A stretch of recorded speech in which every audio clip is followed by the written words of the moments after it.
નમસ્કાર મિત્રો, મારી ચેનલમાં તમારું સ્વાગત છે। ઉત્તર પ્રદેશના સુલતાનપુર જિલ્લામાં એક અજીબ કિસ્સો પ્રકાશમાં આવ્યો છે, જ્યાં પોલ્ટ્રી ફાર્મના માલિકે પોલીસ ફરિયાદ નોંધાવી છે।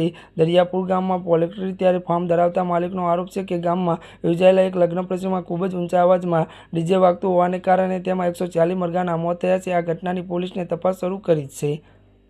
સમગ્ર વિસ્તારમાં આ મામલાને લઈને ચર્ચા થઈ રહી છે। કહેવાય છે કે 25 એપ્રિલના રોજ દરિયાપુરના રહેવાસી બહમ વિશ્વકર્માએ દીકરીના લગ્ન હતા। જાન કોવાડાના રામભદ્ર પુરાવતી આવી હતી અને આરોપ છે કે જાનમાં ડીજે પણ લાવ્યા હતા। ડીજેનો અવાજ એટલો વધારે હતો કે કાન ફોડ્યું, કંઈ સંભળાય નહીં।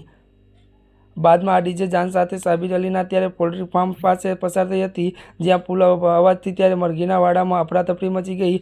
ત્યારે પોલ્ટ્રી ફાર્મના સંચાલક સાબિર અલીનું કહેવું છે કે રાતના લગભગ 9:30 કલાકે ડીજેના કાન ફાડુ અવાજના કારણે ફાર્મમાં રહેલી 140 મરઘીઓ દમ તોડી દીધો। સાબિરનું કહેવું છે કે દીકરો એટલો હતો કે મરઘી ડરી ગઈ, તેના કારણે તેના મોત થઈ ગયા। આ ઘટના બાદ પીડિત પોલ્ટ્રી ફાર્મ સંચાલકે બેદિયા પોલીસ સ્ટેશનમાં ફરિયાદ નોંધાવી છે। પોલીસ આ મામલે ગંભીરતાથી લેતા ડીજે સંચાલક પરિસપુર કુંટવા રહેવાસી કવિ યાદવ વિરુદ્ધ સંબંધિત ધારાઓમાં ફરિયાદ નોંધી લીધી છે।